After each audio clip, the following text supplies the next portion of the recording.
What's happening, everybody? Today I'm going to show you how to make a drumless backing track.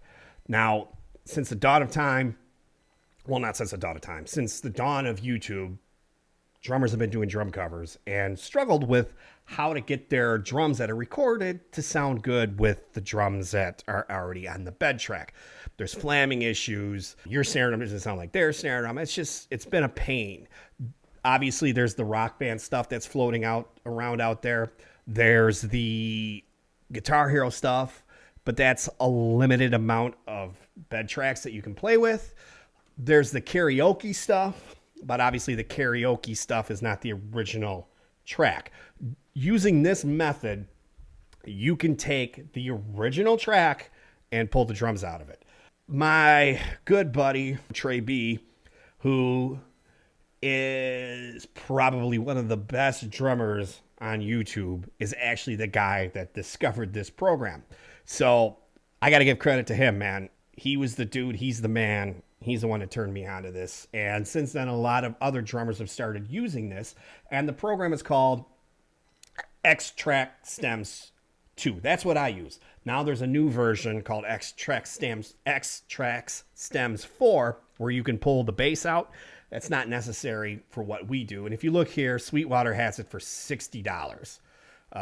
2 is $100, but that is a lifetime license to use it. That's the one I have. It's worth every penny, man. It was a game changer for me. It was a game changer because now I'm able to take these drums, these drum tracks, or the crazy busy drums where I can't possibly learn every single fill. And instead of it sounding like a garbled mess of crap, just where I sound like a drummer falling down the stairs, I could just take those drums out and throw my drums over the top of them, and you can't even tell. I have a project going right now. This is my band called Red Belt, where you can find this on all your streaming platforms, on iTunes and Spotify, and I'm just doing some shameless self-promotion. But this is a song re-recorded. Obviously, there's drums in it. Now, let's say I wanted to take this drum track, play along with it, and then pull the drums out. Now, normally what I do is I take the track with the drums already in it and play along with it when I record. Just makes life easier. It's something there underneath to help you keep time. We all have tendencies to speed up. We all have tendencies possibly to slow down.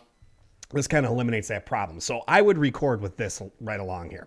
So after I was done recording, I would go and I'd fire up X-Track Stems. And this is so easy to do. So I would just open up X-Track Stems, select the file I want to import, and it'll say file format conversion necessary. So it has to convert it to a wave. I've tried converting it to waves and dropping it. Sometimes it works, sometimes it doesn't. I found it's just easier to let X-Tracks do that.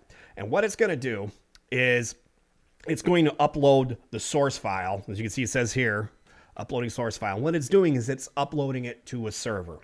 And I'm not exactly sure how this works, but what I think happens is it takes the track and then it finds those frequencies, let's say where your snare drum is sitting at, and it'll pull that frequency out real quick as you hit the snare drum and then put it back in. So it can cause a little bit of a phasing effect when it does that. Now, when I first started using this, I would take my drumless tracks and I would just upload them on YouTube for everybody to use, but a couple bad apples ruined it for everybody and complained. So I just said, you know what, screw it. I'm not going to do this anymore.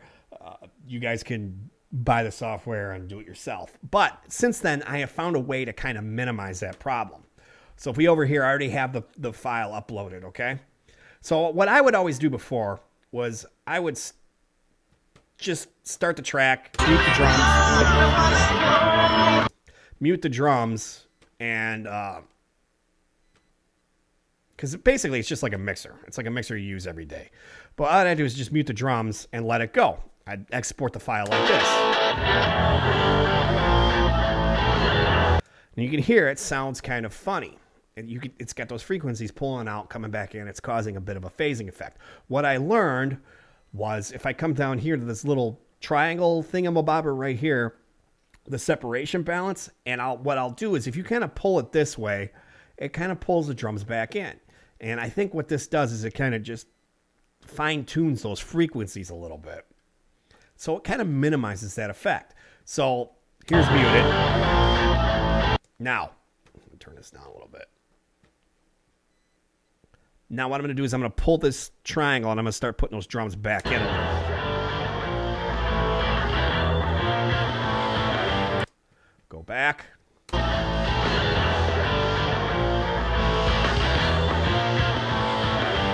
And that seems to be a sweet spot right about there. And what that does is it mutes, or it brings the drums down low enough in the mix where you can play over them and not get this crashing, falling down the stairs effect. But it brings them up in the mix enough where those frequencies coming in and out aren't as noticeable. So next step is I would just export the file. And what I always do is I export the entire mix. Export successful. And then what I do, put my playhead at the beginning, insert my media file,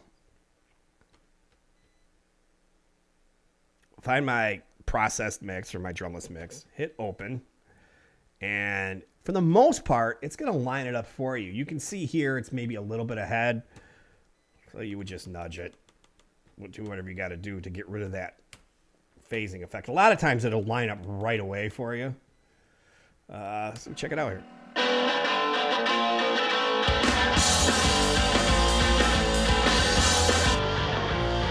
Pretty close, man. You got a little bit of a phasing issue, but for the most part, it's not there. You're not going to notice it once you delete the original track. I mean, 5 milliseconds is really nothing when it comes right down to it. That's it, man. That's how you make a drumless track using X-Track stems. Thanks for watching.